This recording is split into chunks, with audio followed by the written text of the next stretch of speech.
The RotoGrinders Daily Fantasy Football Podcast is presented to you by Yahoo Sports Daily Fantasy. Make sure you check them out. The 400K Baller is here for Week 4. $10 entry, $50,000 to first place. And as always, they've got their Yahoo Cup. It's a free roll each and every week for you. And if you get the perfect lineup, you can win $1 million. Only over at Yahoo Sports Daily Fantasy.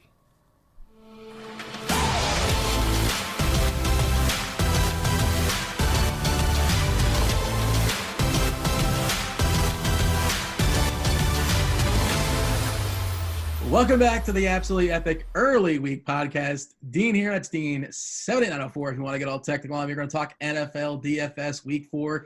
This is not the last podcast you should listen to, but it's definitely the first podcast you listen to. Batting first, leading off, it's one Grant Neiffer. You know, from such things as the Sharp Side app, Monkey Knife Fight, CEO of Ryan Fitzpatrick's fan club. He is the listener of the same music as your 9-year-old niece, the advocator of the Lawnmower 2.0. If you're in a pinch, he's a sneaky good babysitter, and he's also the world's last snickerdoodle truther. Grant, what's going on, dude?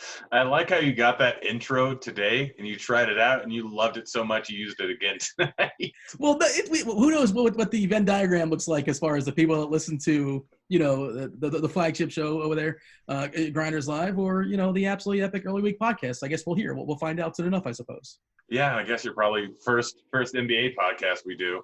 You're bringing it up to just to get all the people. But yeah, football week 3 went all right for me. I almost took down a $30,000 GPP, but yeah, didn't end up working out. I can't remember what it was. I think it was Mike Evans. I almost won it without Mike Evans in my lineup, and then I almost had a Mike Evans lineup go up to first. But you know, it didn't happen. I move on. It happens. Also joining the show, I don't have an equally impressive intro. I apologize. You've heard of Sad Trombone. We got Sad Mangone. Mangone, you're the loser as far as you know, our little tweets and consequences. We're gonna get to that later on in the show, of course. Currently, though, and this is what's most important. You're only as good as your last wager, I suppose. You're very excited about your showdown slate as of right now. We are recording this, as we always say, on a Monday night, so it is a first look. We're just kind of taking a peek as far as what's going down in the slate. We talked the main slate only, so let's cross the Jets out. Well, they're not even playing football this week. Cross out the Jets, cross out the Niners. Thursday, Philly, Green Bay. Won't be talking about them. Dallas, New Orleans, Sunday night, forget them. And Monday night, Cincy, Pitt, cross those dudes off the list as well. What's up, man? How's Monday night treating you? Yeah, man, Monday Night Football, listen, it's Bears-Redskins, but it's still a good time. Making some money, so can't complain about that. Definitely tilted that defense got the best of me, and it's my job here to not let that happen. And listen, we can't go undefeated anymore. It's A-okay, but we can still take down first place throughout the season, and we got our eye on the prize. You know you are statistically average on this podcast so far through 3 weeks. You have not done better than anyone else. You are currently tied for last. We're all tied for last. We're all tied for first. Our war is 0, basically. Is that what you're saying? Yeah, it's basically the monkey can do just as well. Just flip a coin, you know, whatever the monkey is. That's just, I got a flashback to like taking the SAT, and one of my teachers would say, like, listen, the monkey's going to get 25% right. Just click the C every single time or whatever. But I don't know. That's the route I went, and that's what we're talking about. Later on in the show, we have a little bit of shenanigans. Of course, we'll have another question for the people to answer in the chat. Not in the chat, but you know, the comment section on the RotoGrinders page. And Grant, we did pick a winner as far as last week's contest. We shared some stories as far as having to, use the restroom in a pinch. We got a winner for sure, so stay tuned for that. So you picked a winner, and it was a tough call. We had a couple good entries there. One more thing. One of our winners from previous week, Grant, and I wanted to ask you guys' thoughts as far as both of these things, because I think this is important, and we don't really talk about it. And on this podcast or in a lot of places, it's not talked about enough, but it's super important when it comes to DFS. You want to stay sustainable. I'll go to you first, Mangone. A real question, no shenanigans out the gate. Bankroll management. Basically, how you handle cash versus tournaments. I know you guys are going to have different questions, and for me, it depends upon the slate, depends upon the week, and all that. Cash versus tournaments. Like, somebody talked about the thought process of playing 90% cash, 10% tournaments. Of course, some guys just play all tournaments. What's your thought process here, Mangone? Yeah, so the cash game and tournament thing, man, like the industry has really evolved so much so far. And I'm in the camp of I want to make sure when I play my cash games, that's my priority. So when my cash games are being played, I want to make sure I'm winning money on it. I'm not losing because I just broke myself. Like I not that I broke myself, that I went too far with the GVP exposure. You know, I more so look at GVPs as having a good time, trying to take down that big prize, but also being smart about it. So I prioritize my cash lineup. I don't know, like if 80-20 is the right rule or 90-10. I also like when I make my cash teams, right? I don't worry about like taking the safe plays. I'm down to take a guy with upside because sometimes I want to have a player that bails me out, right? Like a guy this week, for instance, who's really cheap is Will Fuller. He's a guy that at this price, yeah, he's not the safest play, but he's so cheap and he can bail you out with such a high upside game. Like I have some interest in that. So overall, it's tough. I'm not answering your question completely, but like I'd say this, I'm not someone that wants to go like 60-40, right? Even 70-30, I don't really want to go because I want to make money off my cash team. I want that to be my money maker. That's my bread and butter. So I'm definitely in the camp of more 80-20, 90-10. You can even go 95-5, like because I want that main lineup to be the lineup that makes me the most money and just really crushes for me. Mangone, the Knish of DFS, just grinding away. I probably appreciate it. I do it too as far as the cash games as well. What's your thoughts here, Grant? I mean, it's entirely dependent on contest selection. There's no percentage that you can have with cash and GVPs. Let's say you play a whole bunch of 10-man tournaments where it's 50% at first, 30% at second, 20% at third. Like, you can go 50% GVPs, 50% cash in that and play various different lineups there. It depends on how many sites you're playing, and it depends on what kind of sites they are. But the general rule is the higher amount of entrants and the more top-heavy the tournament, the less GPP exposure you should have in correlation to cash. So the 90-10 rule, if you're playing giant tournaments over on DK, probably should about apply.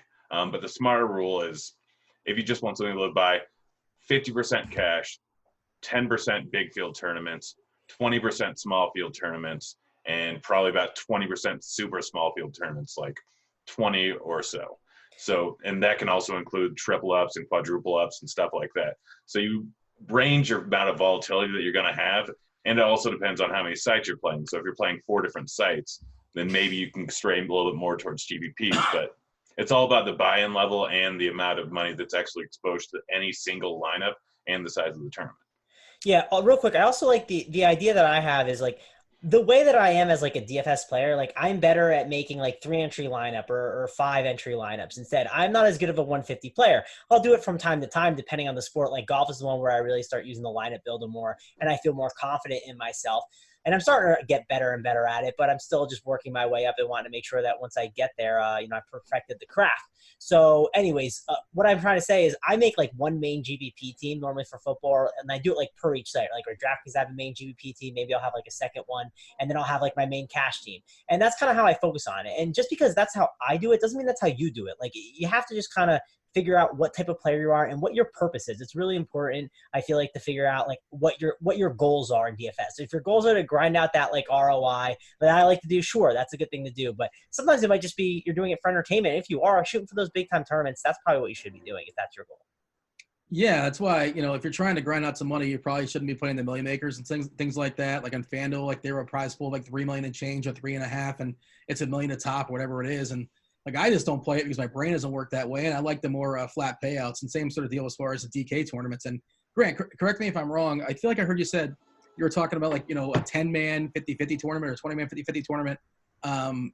Here's the thing: you want to get in as big a field as possible. That's single entry as far as your 50-50s. You want to embrace the variance. You want as many brains in there trying to figure out. I wasn't talking about 50-50s. I was talking about 10-man tournaments where it's like 50% to first, 30 to second, 20 to third, which is a standard payout across most sites there. So like there's not a whole lot of volatility. 30% of the time you're going to at least double your money. 20% of the time you're going to get 3x, and 10% of the time you're going to get 5x, discounting rate and how good you actually are. So it's an easy way to limit your volatility while still getting some upside in your lineups. All right, my bad. I misunderstood. But yeah, the same principle, same thought you're still going to apply as far as what I'm saying as far as 50-50s. If you're playing 50-50s, do not play the ones where you get multi-entry like 50 times first. Like just don't do that. Mangone, I assume you're with me in this. Like you want to get in the biggest one possible, that single entry. That's when you're first clicking as far as your 50-50 contests. Yeah, I'm definitely going about that. Like, I don't love like putting like 150 and like the $5 big double up. Like the cash line is just extremely different. Like for instance, on FanDuel, the $5 double up cash line, I think was 131. And then in like the 50-50s, if you look at those, and again, obviously it's different because of the amount of money you're winning, in a $5 100 man, you're obviously not getting the $10 back in the double up you are. But the cash line is completely different. Like, I think the cash line was like 123. It's like a 7 or 8 point difference, which can be a lot. And when you are seeing like people mass entering those, you're getting heavier ownership on some sharp plays, and that's just giving the opportunity for someone like a Papa Gates, a Chipotle addict. It's giving them the opportunity to put 150 in there and just have more ownership on like really sharper plays. So it's definitely good to avoid them if you can. Some people can't because they lay down like so much volume, but I'm assuming most of the people listening to this are not laying down that type of volume. All right, stick around to the end of the podcast. We're going to be giving another question to answer in the chat. Not the chat. Why am I keep saying the chat? In the the replies, on the RotoGrinders site. And again, you have like a 1 in 5 chance, depending on how many people actually respond, and winning yourself a RotoGrinders t-shirt. And they are soft. They are luxurious. They are indeed quite comfortable. I can confirm I'm wearing one right now. That said, let's dive in. Let's talk. We didn't even say the winner. It's 10-8 shoots to do. Well, no, I was saying, okay. You want to go ahead and tell the winner from last week's? Go ahead. He went and he done pooped himself in the Walmart, which, I mean, it's the winning one, but let's be honest. There's at any given time in a Walmart, there's 8 people who have pooped themselves. That doesn't even qualify for like being on peopleofwalmart.com or whatever. I'm sure you guys are aware of this website. You guys have seen it before, maybe? Yes, possibly. Yeah, I've seen it, but. Like he says, he hasn't been back there in 6 or 7 years because of it. No, like, they embrace that. They don't shame you. They're going to be like, oh, now he's one of us. Nobody's like, that's the guy who booped himself. Like, stay away. And I assume he's since cleaned up. You know what I mean? Like, we're all good now. I mean, it's been 7 years. I really hope he's cleaned up. He's a premium member, so I'm assuming he can afford new underpants. By the way, he should be buying his underpants from TommyJohn.com. That's not a sponsor. That's just, a free plug. No, MeUndies. I'm MeUndies team all the way. Really? You're a MeUndies guy? I've never tried it before. Oh, giant fan of MeUndies. The only problem is you can't whip it through the hole there in the front, which apparently I've done a whole bunch of surveys, and it's 50-50. Half of guys do it, half of guys don't. Mangone?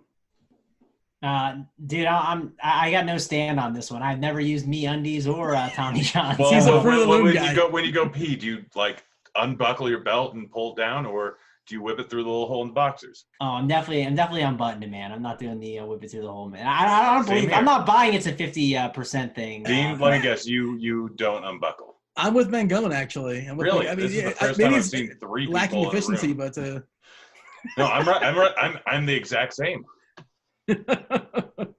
All right, so we gave out some sound advice when it comes to bankroll management, and then we went off the rails. All right, let's dive in. Let's talk to week 4. At the top, once again, as far as premium games are going to jump off the page. There's pretty much 2. When you look at the totals, we got KC at Detroit, Tampa at the Rams, 54 total in Detroit, 51 total for the Rams. Mangone, like, we just keep playing the KC until it doesn't work, right? Like, why are we not playing Mahomes? We live in a salary cap, that's why. But like, dude's a cheat code, is he not? Yeah, I mean, he's a good time. Crazy not, I don't think I've rostered Mahomes once this year. So, that's where I've been. I had Kyle Allen, though, and he absolutely crushed, so that was really nice over on DraftKings at 4K. So, I don't know. I just don't spend a quarterback a ton. That's just not my MO. So, I doubt I'll be, going up to pay for Mahomes. I get it. People pay for him all the time, and it makes a lot of sense. And it's a good matchup. And if you also look at this situation that they're in, right? Look at what the Chiefs have. They don't really have a good run game. So Pat Mahomes is kind of forced to throw. I was even looking at like betting Pat Mahomes to win MVP at this point because I was looking at everyone in the race and I was just like, I don't see how he doesn't win at this point. It was like plus 185. I was like, I don't really care because I feel like he's just going to take it down because it doesn't seem like anyone's even close on his level. Who's second out of curiosity as of right now? Obviously it's early, not even at the quarter poll. Oh, probably man. Lamar Jackson. No, I don't think it was. I think it was Rodgers or it was something stupid. But we were looking at all the guys and it was weird. It was just like, none of the guys made sense. I'll put up on my app right now. And Grant, you can talk about the guys at the top, and then I'll tell you because it is an interesting conversation. It's not Rodgers. I mean, it shouldn't be. Like, not now. He's not as of week 3. He was higher than you'd expect. Let me here. All right, I got the player features right here in the awards. It's coming up. That's offensive rookie. Right. Well, Grant, jump in here. Yeah, what's your thoughts? Quarterback. I mean, we talk about Mahomes. We talk about Jackson, who has a 26.5 implied team total going up against the Browns. But I mean, you also got Goff and a 30-point implied total. You got Rivers with a 30-point implied total. Granted, it's a 16.5-point spread, but like Rivers, I really like the tournaments. He's always a guy that seems to get overlooked. He's 6,200 on DraftKings this weekend, and we know exactly where the majority of his targets are going. They're going to Keenan Allen. So it makes just the easiest pairing in the world. If Rivers goes off for 400 yards and 2 touchdowns, Keenan Allen is probably the highest scoring wide receiver on the entire slate. So that's up at the very top. I also like guys like Kyler Murray, who I like every single week. Russell Wilson with his sneaky 26-point implied team total for the Seahawks. I like that. Yeah, like Wilson has been crushing this season, and everyone's just so stuck on the, oh yeah, Seahawks are just going to run the ball every single time. And granted, they do run the ball quite a bit, but their run blocking is not nearly as good as it was last year. They're getting Chris Carson's hit behind the line of scrimmage or at the line of scrimmage, and one of the highest rates in the league. Wilson has DK Metcalf now as his wide receiver 2, which is probably a pretty big help for him. And they got Will Dissly back, so they actually have some weapons that they've been using. He just put up 400 yards last week. You can get it done running the ball too. Going up against Arizona, who's running a massive amount of plays on every single game they play in and just playing at a huge pace. Russell Wilson could realistically very easily be the top scoring quarterback on the entire slate, and people still aren't going to play him too much. Outside of them, we got Kyle Allen, Daniel Jones, if you want to chase those games, which I know I probably will be. Brissett's too cheap at 5,400 with a 26 implied total. And Josh Allen, the best quarterback in the league, going up against New England, where he's probably going to be thrown from behind, and they're going to just give up the short rushes in all reality. He's a great play, too, at 5,600. Yeah, Danny Dimes is 5,300 versus Washington team that we're seeing get absolutely roasted here by the Bears on Monday night. You know, roasted by Mitch Trubisky. Yeah. Well, Washington's, like, hey, Miami, hold my beer, basically. You don't have that number 1 spot held down just yet. You know, it's still going to be a battle for sure. I'm surprised they haven't considered, well, I guess who knows what's going to happen as far as, pivoting to their rookie quarterback there in Washington. But I suppose the season is so early. Maybe he's not ready just yet. But I suppose that'll happen at some point. You mentioned a lot of things, like the Seattle deal. One of the reasons why last week was kind of rough for me was Carson. His fumble injuries, his fumble issues kind of popped up. And, Penny was not playing, so I thought Carson jumped off the page as like a guy that's going to get 80% of the snaps. And, of course, they fell behind as well, too. So everything kind of went against Carson. Once he fumbled, he was essentially, booed to the sideline more or less as far as that game. I saw a note where he got kind of a vote of confidence, but of course you're going to get a vote of confidence. I read earlier today a blurb on Roto World, but, he's still our guy, or he's still somebody we're going to rely on, or some sort of nonsense coach speak that, like, it has no value at this point. It's the same old question as far as, teams versus Miami, Mangone. We talked about it last week as far as Dallas facing him. And, the Dolphins are putrid. They're at home, but they're still at 16, 17-point dogs against the Chargers. I know it's a 1:00 game on the East Coast, and we talk about, or I guess gamblers talk about, and you guys, sharp side FGABs. I don't know if you have any thoughts on this. I think the Dolphins are going to keep it tighter than as expected. Rosen maybe an upgrade over. Oh, sorry about that. I'm not going to say it, Grant. I know you're listening, but at least in theory, you're listening. Fitzpatrick might have been, an upgrade. He's got procreating on his mind. I'll give him a pass. He's got things to do. He went to Harvard. Did you know that? Yeah. Isn't that wild? And he plays football? He's still not smart enough to get snipped after 5. That's just a wild thing. Can't believe that. Yeah. So what do we do here, Mangone, as far as the Chargers? Because the spot is good. Eckler saw a little bit of a decrease as far as his snap count last week. Jackson got a jump up to some degree. And then Allen has, 40% of the red zone targets for the Chargers, 37% of all targets. That's just you're salivating when it comes to cash games as far as Keenan Allen. Yeah, Keenan Allen's definitely great. A lot of the guys you talked about are, obviously I think Jared Goff, he's in the 50 total. Mr. Home Road Splits, right? That's supposed to be something that has been coming through. And so far to start the year, it's been his best performance so far, right? So far so good. The home run splits are a thing, at least so far this season. I also like Russell Wilson. You guys brought up him. Anyone against the Cardinals is a good time to me, so I think you have to consider him. And hey, man, Danny Dimes, Daniel Jones, 5,300 for the cheap quarterbacks. Don't hate him. And one last guy I want to mention too, Josh Allen. Listen, the guy just keeps printing out game after game that's pretty good. It's the New England defense. Do we want to attack that? He's going to have the perfect game script all game long, right? He's going to be trailing all game. So I don't know. I think that's sort of kind of interesting for more of a tournament flyer. But Daniel Jones' price is pretty good. Like Goff, love Russell Wilson. He's a guy that I'm definitely looking at as well. What's your thoughts as far as the Chargers, Grant? Because, again, there is that bit of a quandary. And, in theory, you're supposed to run it back if you're stacking up the game, at least one guy on the other side. but it's the Dolphins, and it's always kind of tricky to figure out who to run it back with. I suppose the most likely guy is Williams. Preston Williams looks like the most appealing option. What do you do with the Chargers? Yeah, I think we can go with Preston Williams or Grant. Here's the thing. We've seen massive spreads this year pretty much every single time Miami's played, and they've gotten blown out by such an extent in every single matchup. They actually covered this last week, if I remember correctly, the Jets covered. One of the 22-point teams covered. In any case, in the last 15 years, 14-point home dogs have covered at a ridiculous rate, so I think it stays closer. Josh Allen not Josh Allen. Why did I forget his name already? Quarterback for Miami. Oh, gosh, you just literally said. Yeah, Rosen. Rosen looked a little bit better than Fitz did last week. He actually had some decent throws that just weren't caught. So I could potentially see them keeping this game close.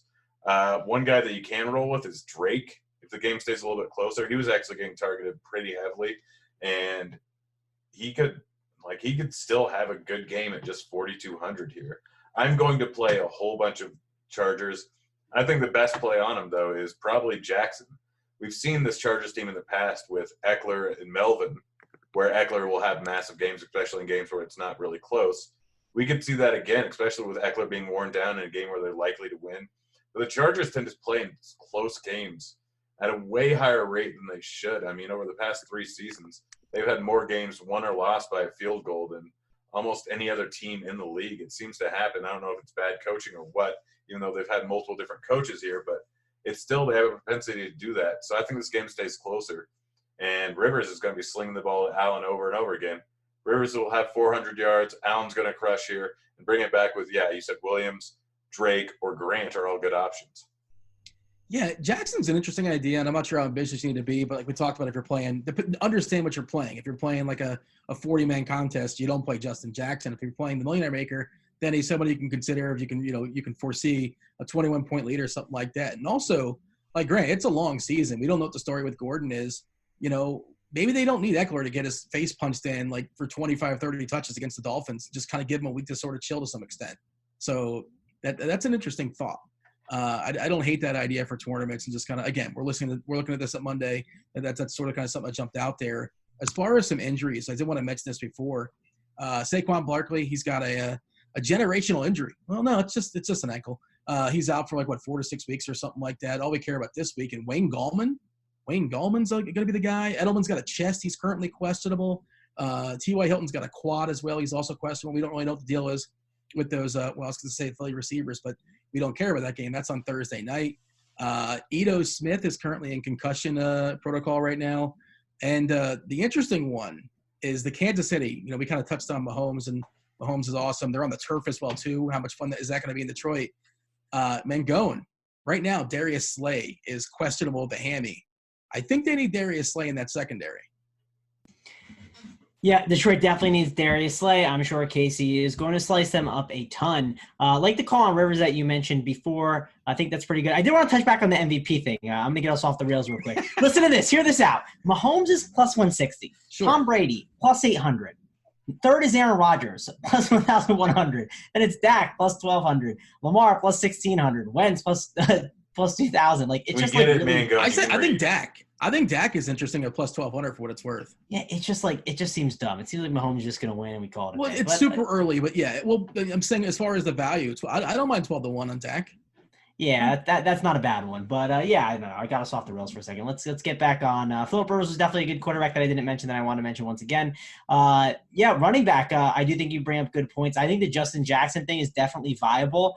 We've seen some backup running backs already do well. I expect, and this is not like a situation where he's technically the backup. He is, but he is getting more work. And I could see them just like you said, not really, making Eckler just get beat up the whole time. So, I like Justin Jackson. Wayne Gallman, he's another cheap option that we have to consider. Definitely a big fan of what Marlon Mack is doing. And against that Raiders team, I think that's a really awesome price tag for a running back as well. And just in general on this slate, at the top, Christian McCaffrey, he's probably the guy, the best spend-up running back. But this is not a pretty slate, especially at the running back position in general. Last week, we wanted to just play all the running backs. There were so many good options. And this week, it's a little more difficult. Are we just playing Gallman at 4,600? He got every running back snap, at least all the carries last week once Barkley left. And they're playing against Washington. They're at home. They're going to be favorites there. And, it's not about skill. It's about opportunity. Skill matters. These guys are all skilled to a certain extent, Grant. Definitely matters. No, skill matters, but the most important thing is opportunity. I mean, yeah, but skill's still pretty darn important. I mean, we've seen – so you're going to play Frank Gore when he's getting all the carries? No, but he had opportunity, and he was fine last week. He wasn't spectacular. He was fine, but Gallman might be semi-chalky, and he may get a lot of the opportunities. But we don't know if they're going to have anyone else to maybe pick up off the practice squad that they'll have ready for this week. So it's not really a lock-and-load situation. He's not a guy that can be that impressive in the receiving game. He's not a guy that is that talented. They're probably not – they don't run it that much with Saquon. Saquon's just actually really, really good. So I'm not sure if Gallman's really a lock and load here. We don't know, but let me tell you this. Let me ask you this. If he's on the field, if I can tell you he's in the field between 75 and 85% of the snaps, what are you doing with him? I'll play a little bit of him. I'll probably throw him in cash, but do I want to play him in tournaments? Probably not. Yeah, I mean, and Mangone, you're the cash game brain over there, and you just kind of took a peek as far as the big spends at running back, and obviously there's always a slew of names that are interesting. McCaffrey against Houston, I guess he's matchup proof. He's on the field for basically every single snap. We talked about Eckler against Miami, obviously. Probably a really strong cash game play. You can you take a stand as far as tournaments. Cook, not in the best matchup per se against Chicago, but he's legit. Duke against Seattle. Chubb versus Baltimore is not particularly appealing. Henry versus Atlanta is somewhat interesting, and I like the Mac one in the middle. Does it help him or hurt him if T.Y. Hilton doesn't play, Mangone? I mean, it could hurt him more. Dude, my big worry is, I feel like I've taken, a guy like Chris Carson. He really screwed me. He's just such I don't know. I know he's not a game script guy, but it feels like he's such a game script back. But I know he just fumbled. And Marlon Mack just feels very similar to Chris Carson, right? Just, similar type of player in a way. And it's just, I don't know. Part of me, it scares me because I'm just sick of playing these guys that when their game script goes to crap, they kind of lose the opportunity. And I know Carson, again, he didn't lose it because of the situation. He lost because he fumbled.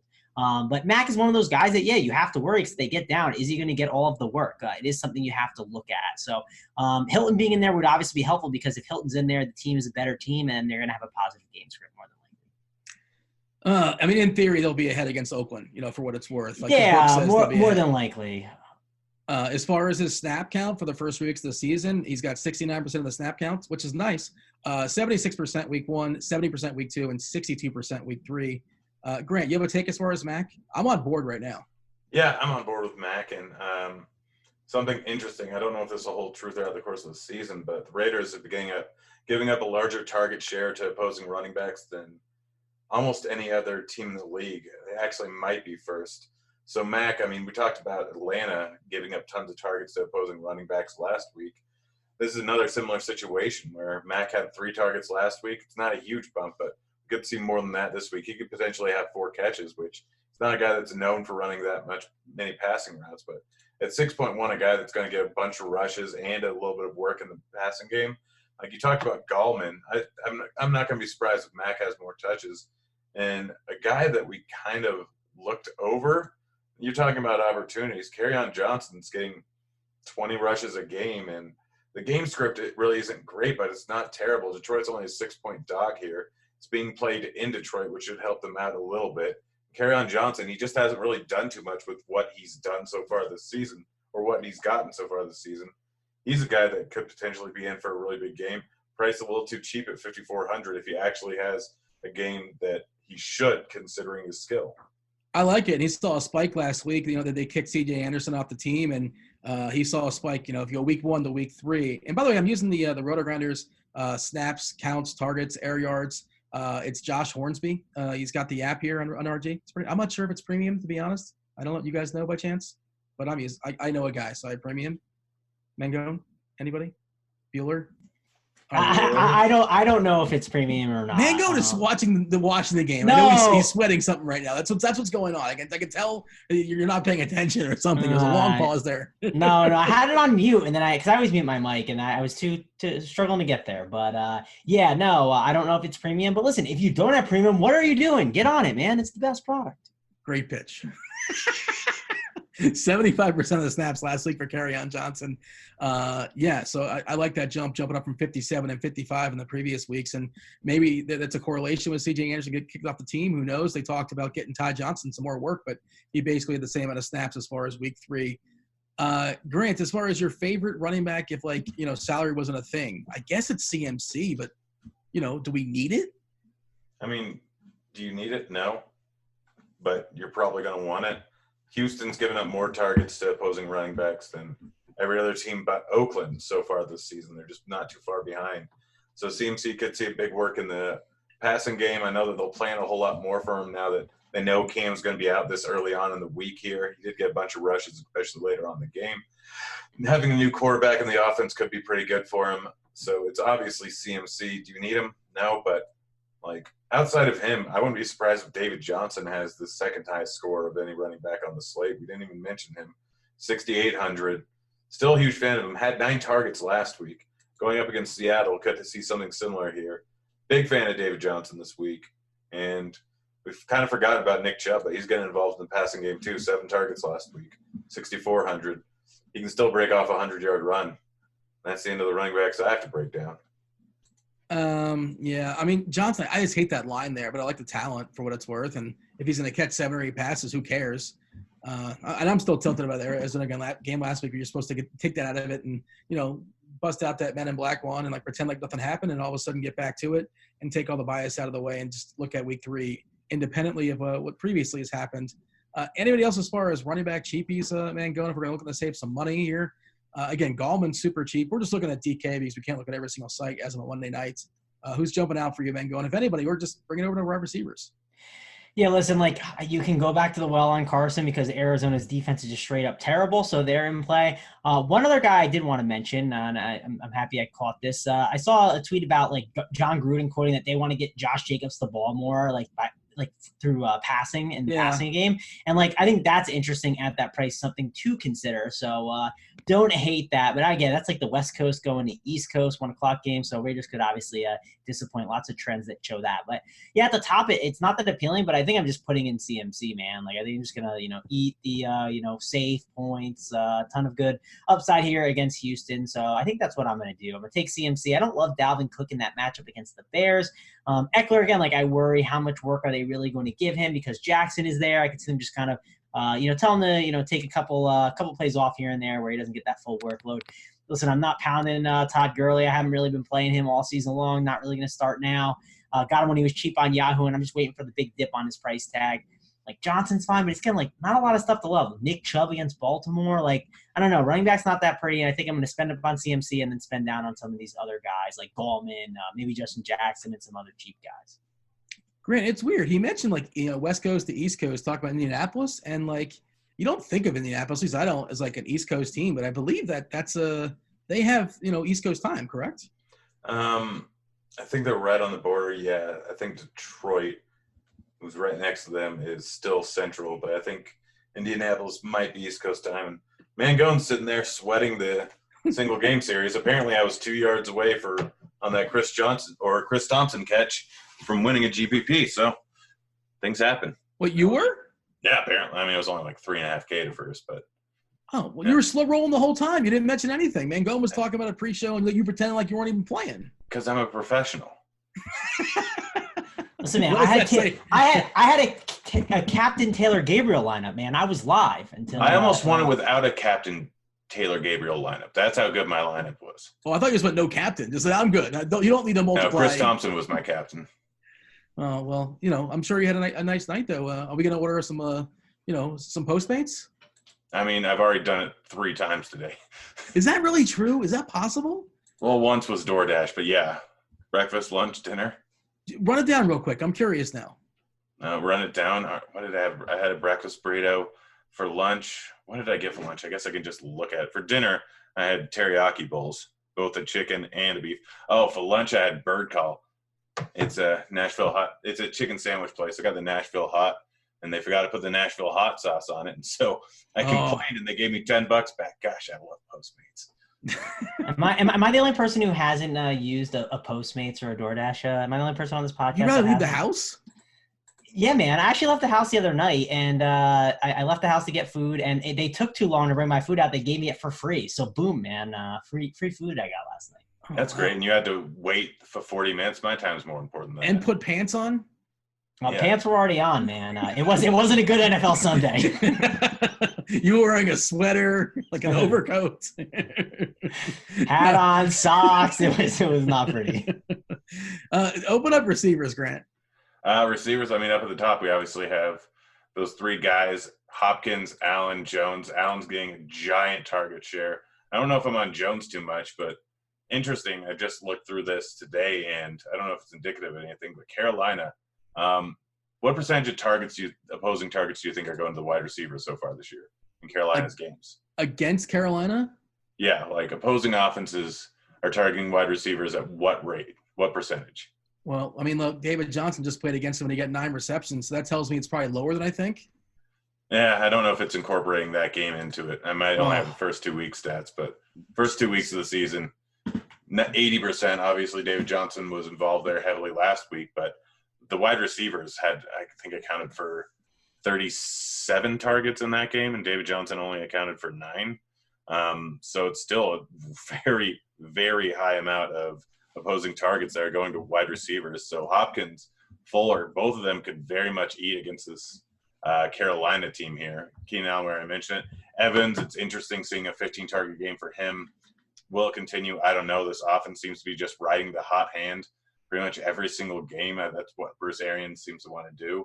So Mike Evans, 7,100, probably about where he should be. Hilton, if he plays, it's in the dome again. This team has a 26 implied total here. They don't really have much else going for them besides Hilton and Mack, so I'm a giant fan of him. Lockett going up against this Arizona team that their defense is just trash, and it's only week 4, so I don't think Peterson's back for another week. We can get Lockett in there, who just got 14 targets against the high-paced Arizona team in a bad defense. Could be great. Edelman, if he doesn't play, and Josh Gordon does.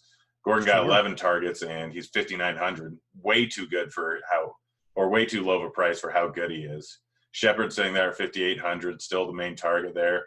We got all the Arizona guys, Fitz, Christian Kirk, Bird, any one of them can go off for a great game. Where I mentioned Josh Allen, so Brown and Beasley. 10-target Cole Beasley, by the way, Dean, who also – yeah, not all targets are created equal. His targets are created poorly. Well, that's fine. He still is making value pretty much. But in every full PPR, week. Yeah, I hear you. Yeah. If Edelman's out, also Dorsett, guy that I hate playing. He's very much in play. Curtis Samuel at 4,600. Adam Humphries, 9 targets last week, Dean. Just when I gave up on him. I hate my life. Then if you want some cheap guys, I mean, the Miami wide receivers, I'd assume that Casey Hayward is going to be on Drake, which leaves a little bit better matchup for Preston Wilson and Grant. And then Bird, I mentioned Arizona receivers. He didn't do well this last week, but was averaging 7 targets a week before last week. Only got 4, but could potentially be in for a big target game this week. Those are the guys that I'm looking at early on. That's a lot. Mangone, your top receiver, not including Keenan Allen.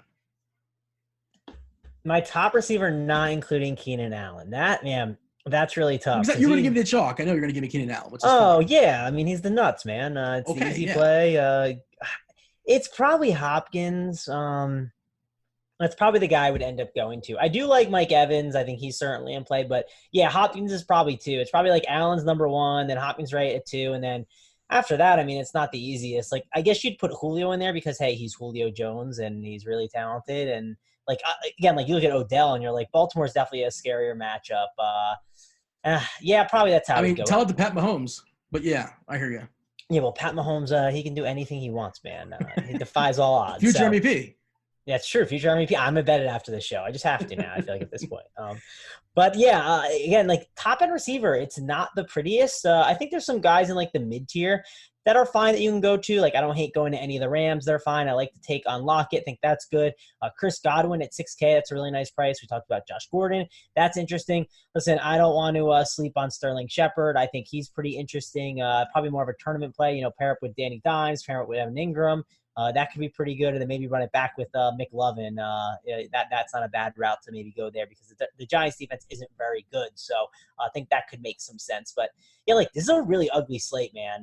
Another one I guess you could go to is Larry Fitzgerald. The price hasn't been adjusted to what I think it should be. So I think we can still go with him. I think Dandel, he was way too cheap. That's the one I'm referring to. 5.6K is still kind of cheap for Larry Fitz. And against the slot against Seattle, we know that's a spot where a lot of guys can absolutely eat.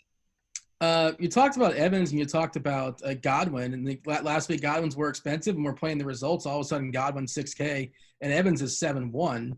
What do we do with that, Mangone? Who's your favorite when you consider salary? Yeah, when you consider salary, I mean, it's obviously probably I'd go to Godwin, but I don't know. Is salary going to really matter too much this week because we have those cheap running backs? We might be able to spend up there at receiver. Like I might even be able to make like a Keenan Allen. I don't know. Let me see. Maybe play Mahomes. How about that? Like yeah, maybe I will. Mahomes. You're right. Maybe I will play Pat Mahomes. I'm just used to always spending down, but this might be the week to actually pull it off. Maybe I'll spend some money at quarterback for once and get Pat Mahomes in there, get my 30 to 35 fantasy points and move on.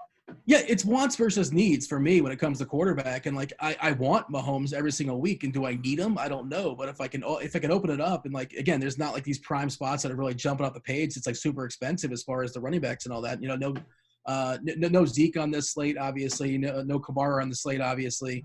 Your favorite Ram quarterback.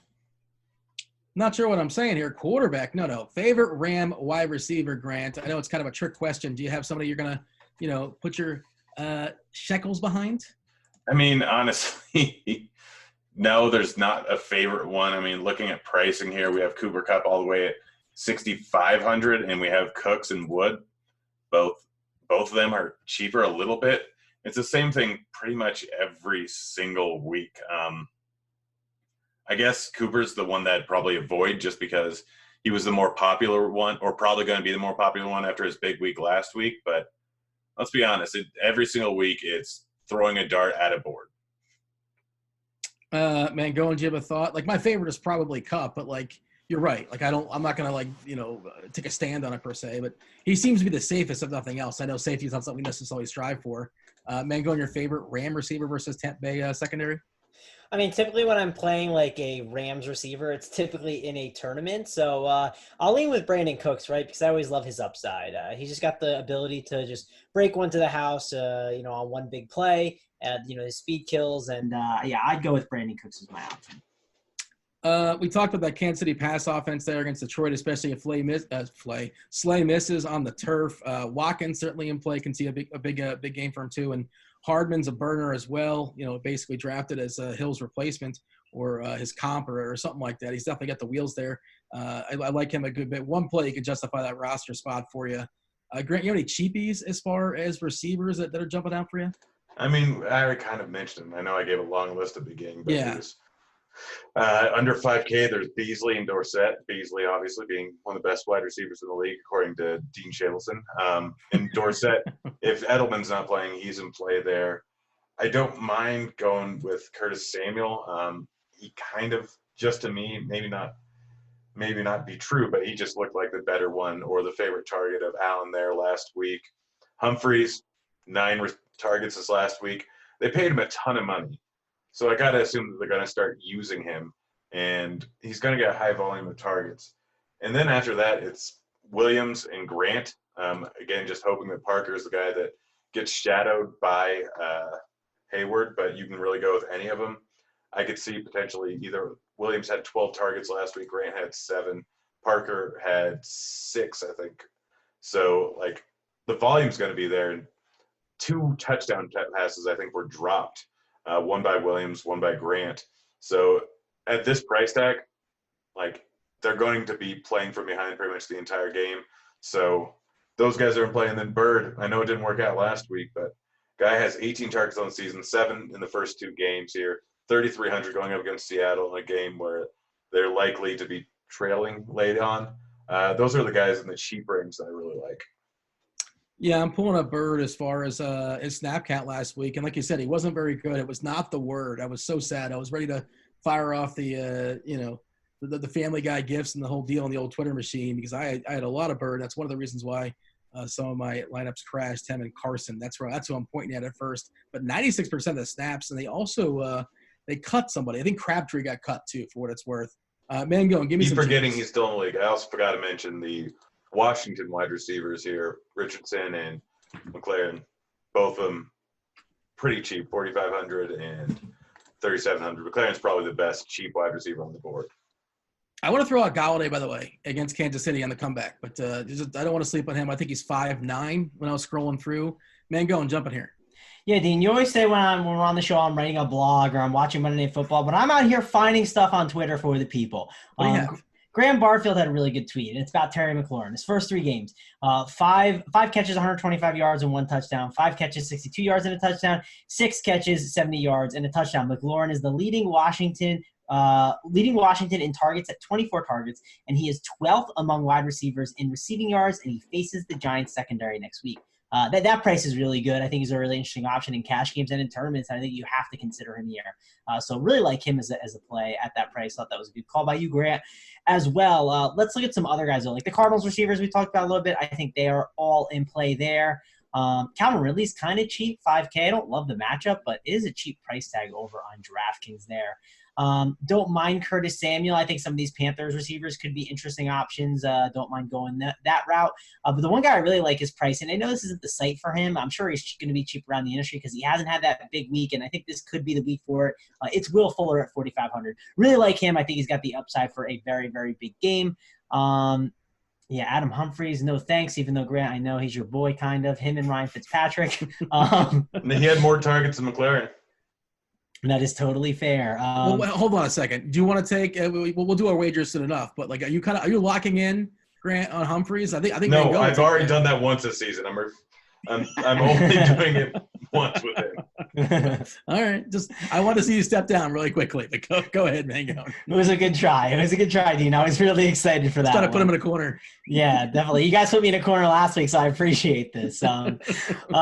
Yeah, Bird, I don't mind going back to Bird. I think he's perfectly fine. But cheap receivers are not bad this week. I think it's more of like the 5 and 4K range that we're looking at. Last week we were interested in some 3K guys. I don't think there's many as those guys to look at this week. Dorsett is 4.7. Even if like Edelman doesn't go, it's hard to be that excited. There's still plenty of weapons. We'll expect White to be back. He had a child. Congratulations to him and his family. Anything else that's kind of interesting, or shall we talk about some tight ends? And, of course, Kelsey's probably the first guy that jumps off the board. Obviously, he's the most expensive.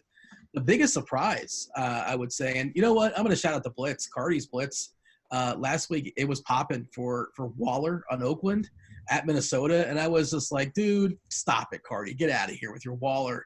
I'm going to play Ertz. And Waller went absolutely nuts. 14 targets. Previous to the 14 targets, he had 7 and 8. He's basically on the field for every single snap, running a ton of routes too.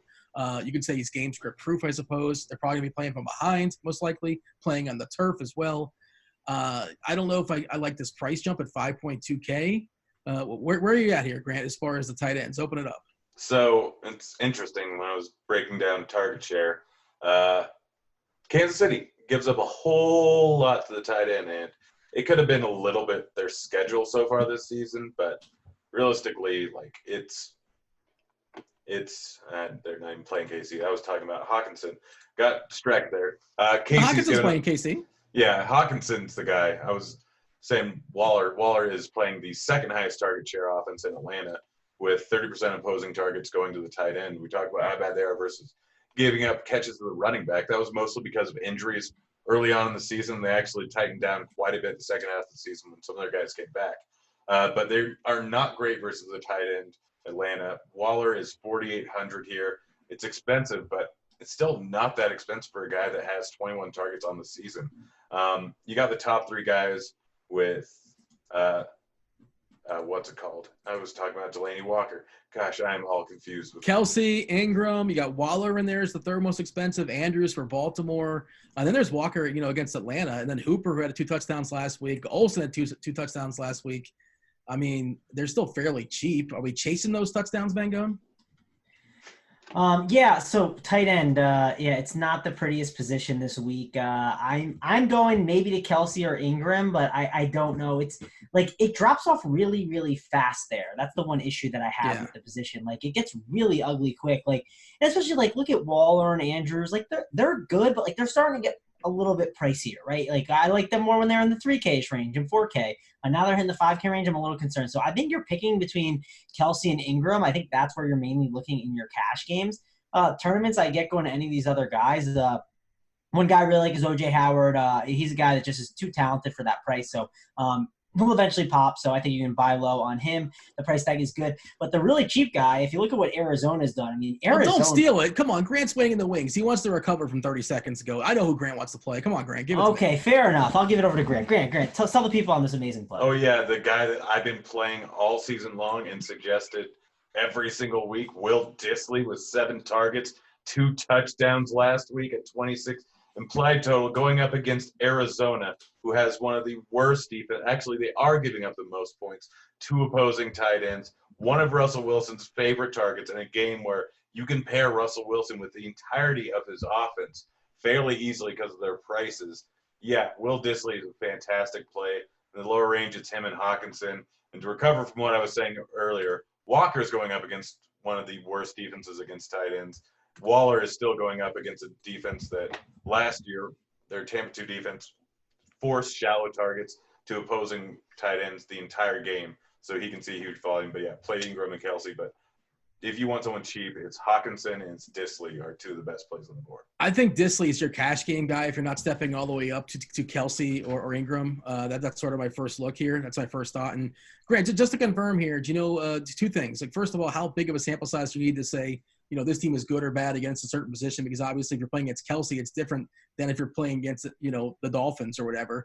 And is that 2 weeks as far as the data you have, or is that 3 weeks? It was 3. I went double check. Okay, good. That's something. I need more than that, I think, but it's at least something. I need more than that, but honestly, it's just looking at this defense overall, and you need to look at everything kind of matchup, covering for matchup, and Arizona just went up against Greg Olsen.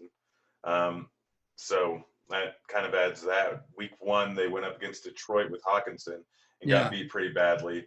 So, like, they've struggled pretty greatly against not great tight ends. They're not playing Kelsey. They're not playing Ingram. I mean, Olsen is pretty decent. Hawkinson's pretty decent. But they made these guys look like Greg Olsen was peak Greg Olsen.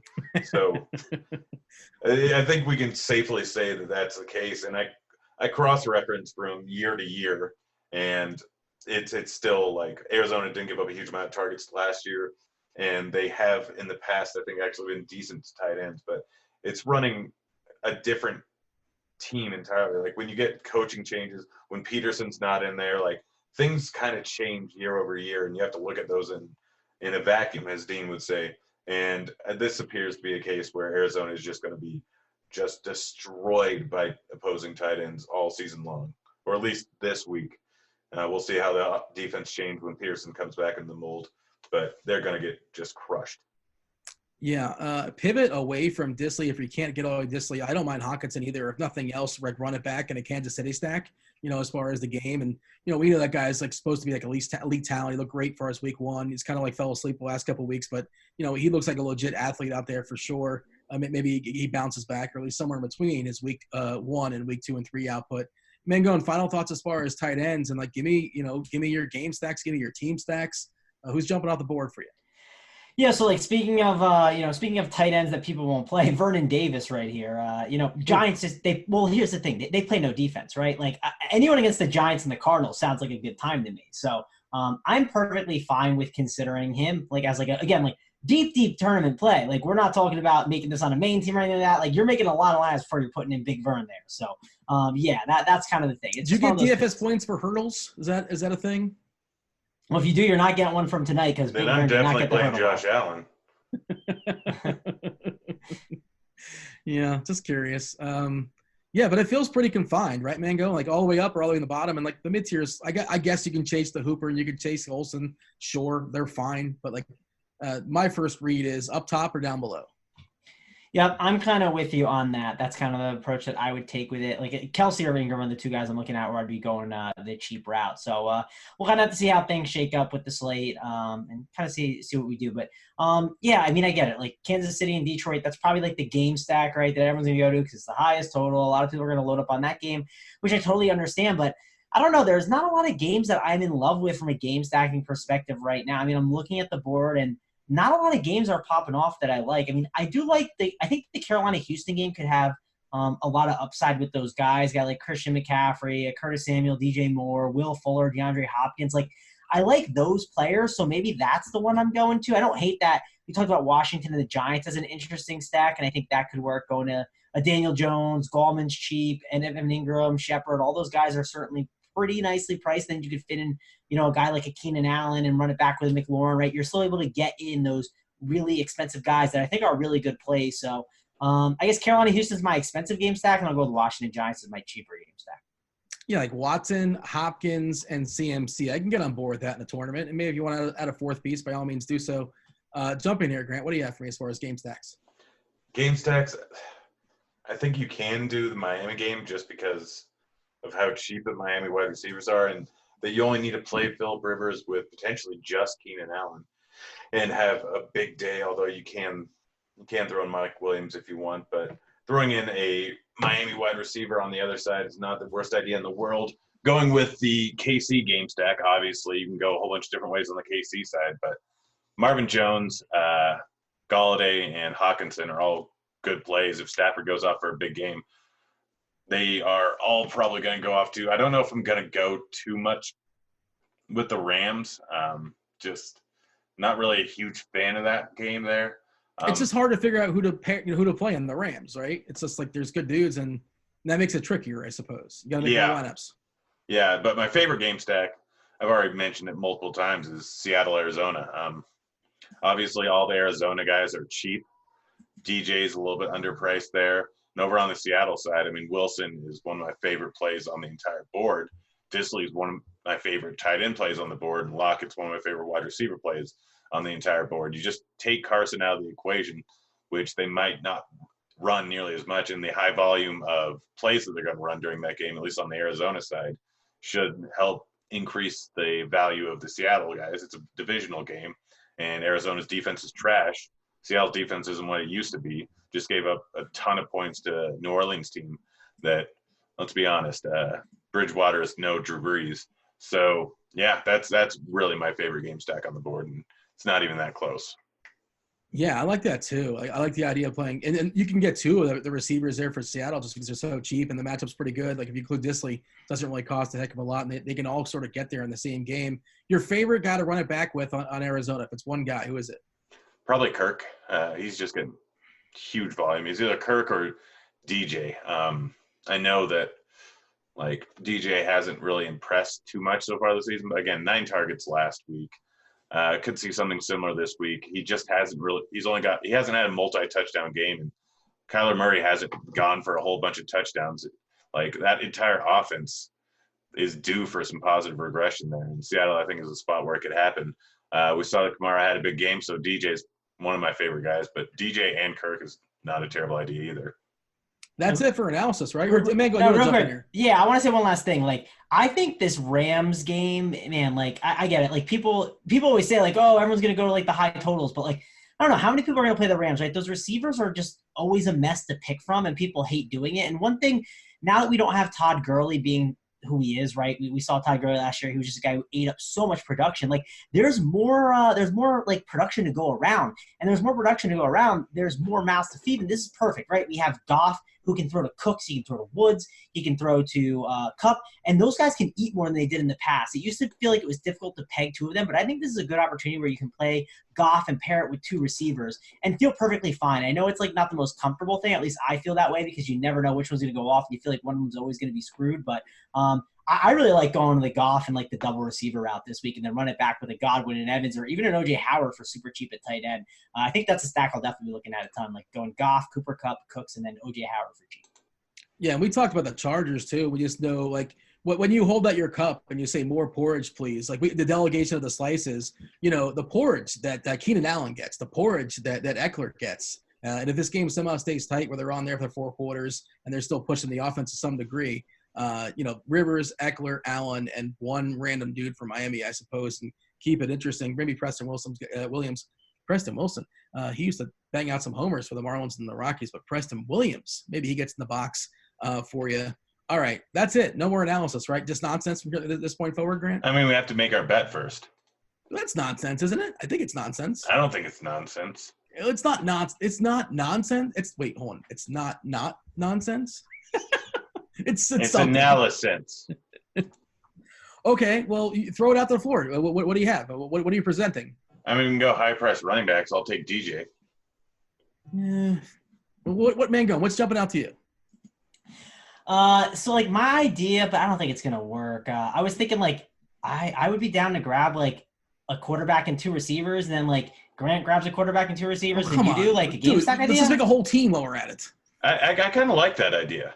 Yeah, I just think it's different. Like I don't like this. I'm not prepared for it. I mean, I'm super high on Russell Wilson. How about a wide receiver, tight end, quarterback pairing?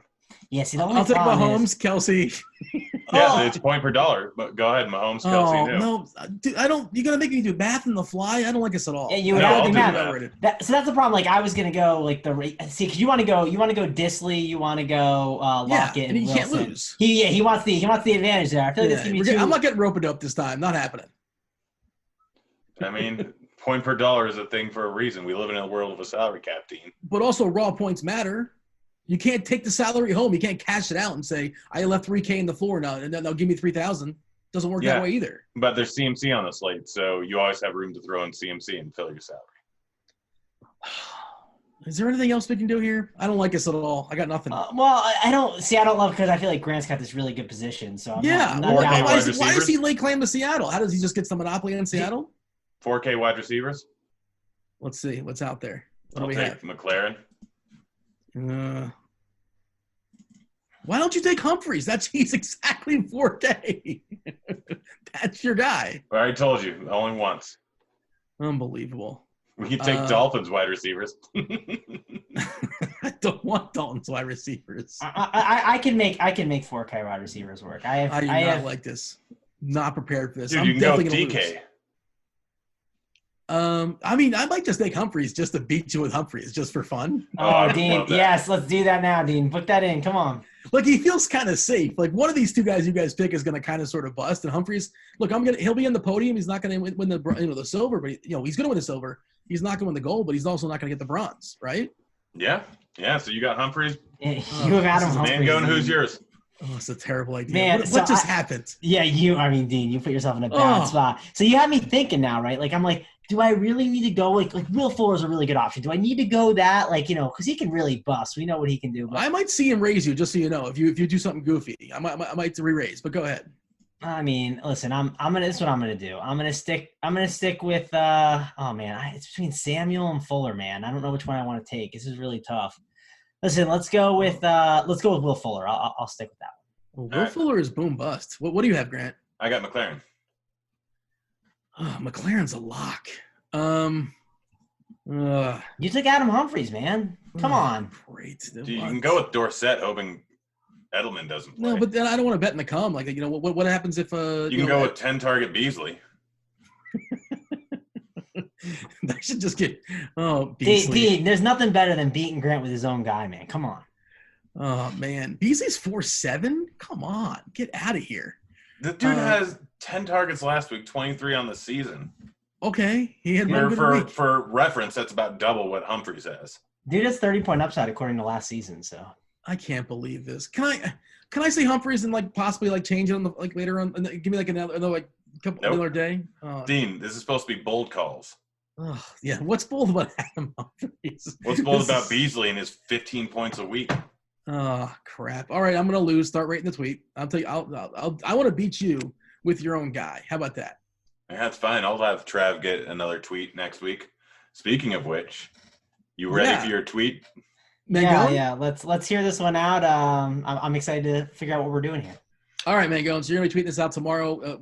Well, we should clarify the rules because the rules weren't officially clarified. We still need to figure out. So I actually have the punishment along with this tweet. You guys ready? What punishment? for Dean cheating. No, there was no cheating. I made it very clear behind closed doors. I will happily, do whatever you need me to do for me to supposedly not cheat. That's fine. You cheated, but just wait until I say everything. So Trav's tweet is, for every 1,000 retweets, I will stake one lucky retweeter 0.25 on a DFS site of their choice. To qualify and win big, you must retweet and follow me. Also include the following info: social security number, height, weight, girth, and length, winky face, innie or outie, boxers or briefs, and your favorite Nickelback song. And, listen, I'm curious how many comments we'll be getting on this one. It'll be very interesting, and I'm curious if anyone has a favorite Nickelback song. That'll be exciting to find out. Oh gosh, photograph, easy. And Dean, your punishment is you have to reply with 4 inches and 4 inches. Oh, come on, seriously? I mean, that's just funny, but like, come on. Dean, you broke the rules. We got a definitive ruling. Does he reply? Does he reply or does he quote tweet reply? I reply. Yeah, you can quote if you want, but you just have to reply.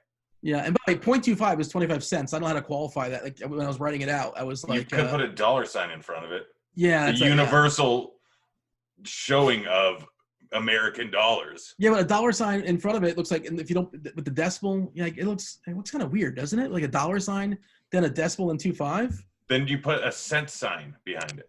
Hypothetically, this thing blows up and gets like 100,000 retweets. What happens then? Well, in order to qualify, you actually have to have people to give you their social security number. Correct. There you go. Any howdy favorite Nickelback song. Listen. If I got thousands of people giving me their social security number, I'll find a way to give 25 cents out of it. Yeah. Mangone goes to the dark web. I will supply up to at least $10 if need be, just to throw it out there. I don't think it'll get there, but if it does, so be it.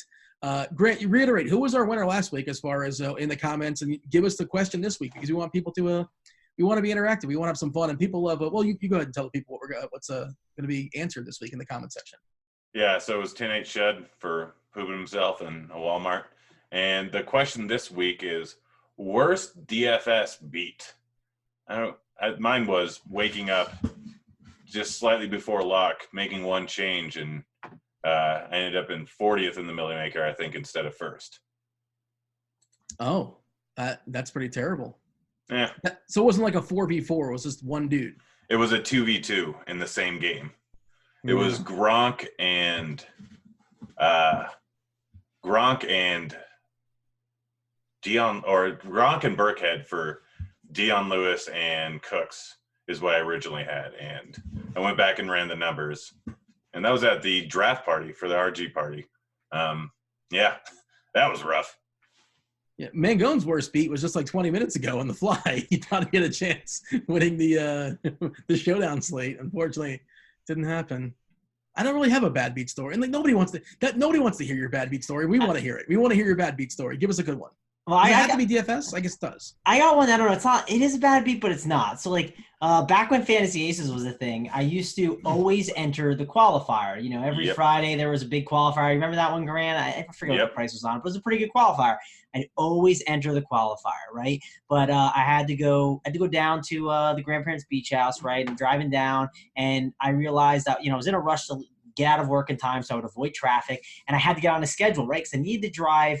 This part of the drive there's not like a place that you can stop, so I had to leave at a certain time. That way I could get to the McDonald's at 6:30, right? Because I knew the Wi-Fi was there, and I could fix up my teams and everything. Probably was listening to you on Grinders live on the flagship show in the car as well.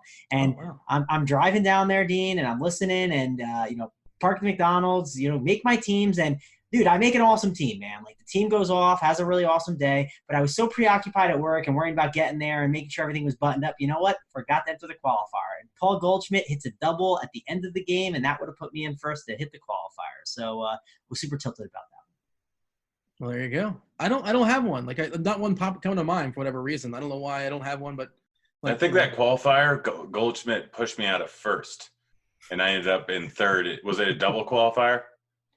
It was that big one on Friday. I forget. Yeah, that was the double qualifier for their MLB one. Yeah. No, that pushed me out of first place into third with the top two qualifying. So we both have a bad beat on the same thing, possibly. That's interesting. So 108SHUSD. Slide into my Twitter DMs.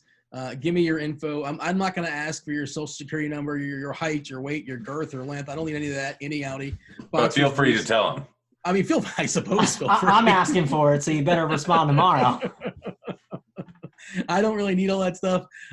Just say hello, let me know who you are, and we'll get a T-shirt sent out to you. Size for a T-shirt, we do need that, and an address. So we want to hook you up and you get yourself an RT T-shirt. And we'll send one out your way for the next batch. And again, respond in the comment section. And we want to give away some shirts. We want to make this interactive, and we'll read the best option as far as next week. Anything else? That's it. We did everything, right, Grant? Yeah, I think we covered all bases. Congratulations, Mangone. Finish strong. What do you have for me? Yeah, man. Not the prettiest week, but listen, we're gonna have a big week this week. I'm pumped. We're gonna find a way to make it work. And listen, it hasn't been the best start to the year, but I'm positive vibes all around, Dean. We're gonna power through. Well, Grant, my punishment should be taking Adam Humphries this week, by the way, just as a side note. That's my punishment. Why am I playing Adam Humphries as my guy? That's the punishment. That's good enough, is it not? I mean, I don't know if you like punishing yourself, so it could be a good thing for you. Why is Adam Humphries my guy? I fell for the trap. You said it. Well played, Grant. Give us something for the road.